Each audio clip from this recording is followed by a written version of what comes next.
happening again from the Great Depression and the lead up to that, which was, as we will remember, a pandemic. And then it was followed by an economic crisis. That's the Great Depression. And then we had World War. For some reason, because the entire world is sped up right now, we're going through this entire cycle in just a couple of months and inside of a couple of years. This is going to be worse than any other crisis event that we have experienced, and countries around the world are telling their citizens to get ready. From Germany doing what they can and telling their countrymen to go out and buy 10 days worth of food. You have China, who already warned their citizens to go out and get a year's worth of food. We're just a couple of months to years past when Russia told all of their citizens to go buy a year's worth of food. And now the supply chain, the crisis is so deep that if America was to go tell every American citizen to go buy a year's worth of food, or even to just go buy 10 days worth of food, you would see empty shelves immediately across the entire United States of America. Countries don't know what to do.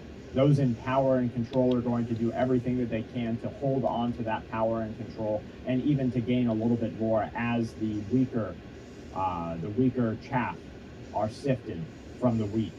The BOE, the Bank of England, is saying that I see a case for a further rise in bank rates depending on how the economy evolves.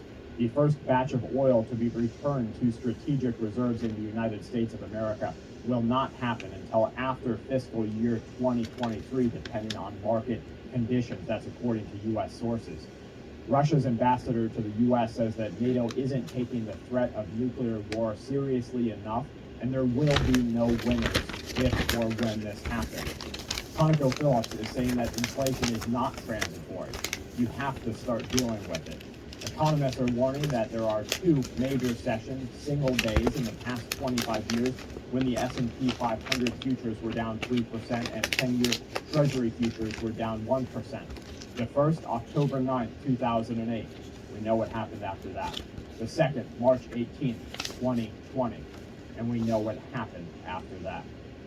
The fact that all it took for Powell to say that there was a 75 basis point being off the table to elicit a 1,000-point surge in the Dow, that attests to how oversold the market is and how disconnected it is with reality.